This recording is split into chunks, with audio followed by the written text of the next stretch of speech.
What's going on, guys? Welcome back to BlackTideTV and my final E3 2017 press conference breakdown. In today's video, the surprising clear winner of E3 2017 in terms of product volume and public relations, Ubisoft.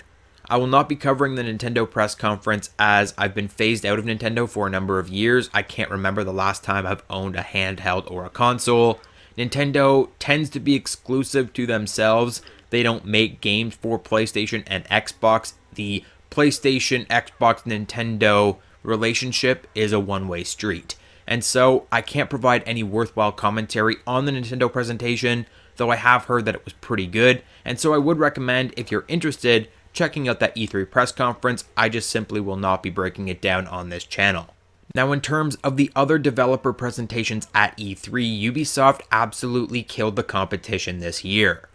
A wide array of games to get excited for is one thing, but the presentation itself was on point. They had a number of different presenters actually discussing the games that they were showing off. This is how you do an E3 press conference. The other developers have lost touch with what E3 is. This year, almost every other developer came out, had one major presenter who said a couple words and then presented us with a number of trailers.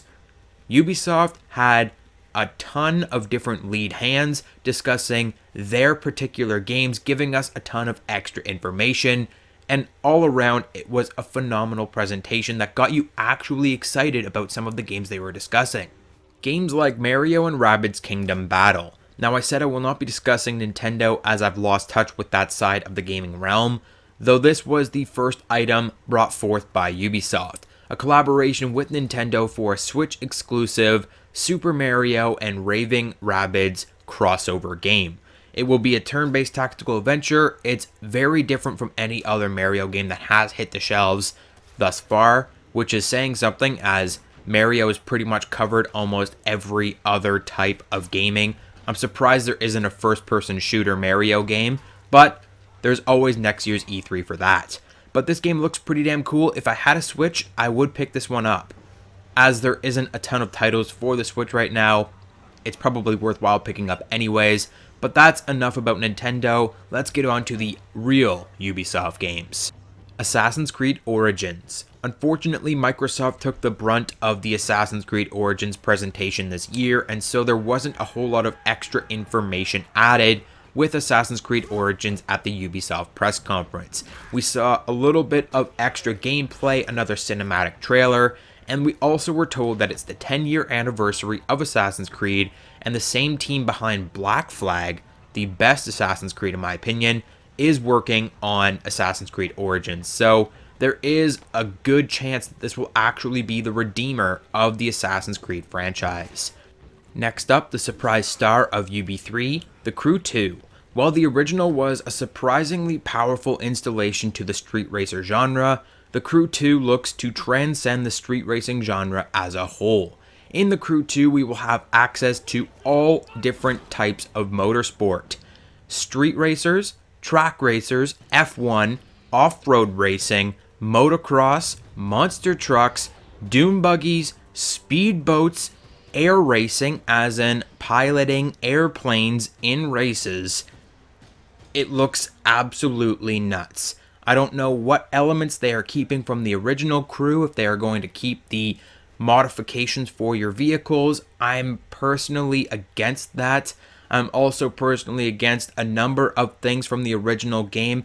I had seen The Crew in my mind's eye as a very great game, but going back before making this video to potentially get gameplay for this video, I've noticed that the original had a number of problems and it has not aged well.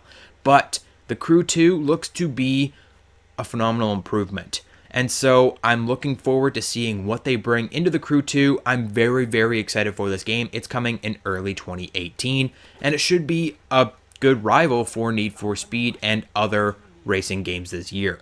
But while Ubisoft used a majority of their time on AAA heavy-hitting titles such as Assassin's Creed and The Crew, they also found time to mention a number of smaller games. Games such as Transference, a new sci-fi thriller VR experience starring Elijah Wood.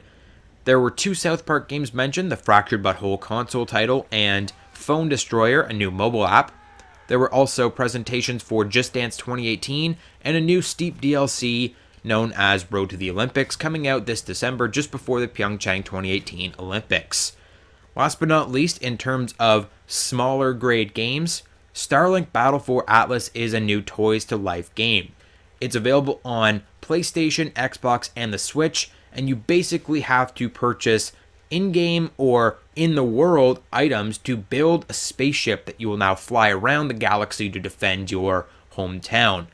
Like I said, you can buy the toys in-store and actually build a battleship which you attach to your controller, or you can buy things in-game and build your ship that way.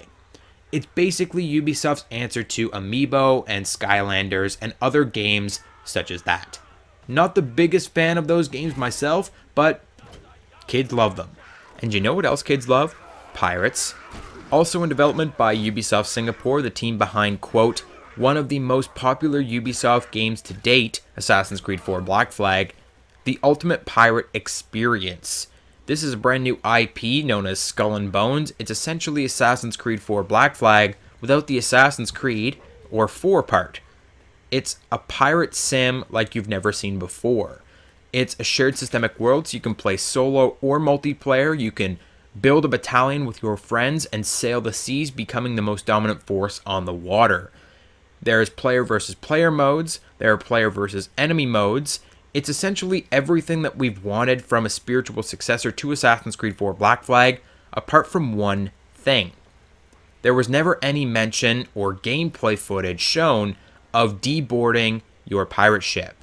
And this has me worried, as I would actually like to board enemy pirate ships and engage in hand-to-hand combat. I would like to walk around the universe of piracy. I don't want to be stuck on my ship at all times. Whereas the gameplay, the way they mention the game, makes it seem like we are going to be stuck on the ship at all times. Which could be cool, as there are a ton of different ship styles and you can customize, and it looks good. But I still want that hand-to-hand combat. Let's add that little element from Assassin's Creed back in, and this game will be perfect. But Skull and Bones looks pretty great. The Kraken is in it, so I mean, you can't really go wrong. Also taking main stage at the Ubisoft press conference, Far Cry 5. And this presentation was likely the best of E3 2017. Dan Hay, executive producer of the Far Cry series, comes out, and he is describing the game. You're trapped, the roads are blocked, there's no cell signal. People are fucking scared. And he actually says this during his presentation. Everyone's shocked. It was hilarious. He's like, I just had to say it.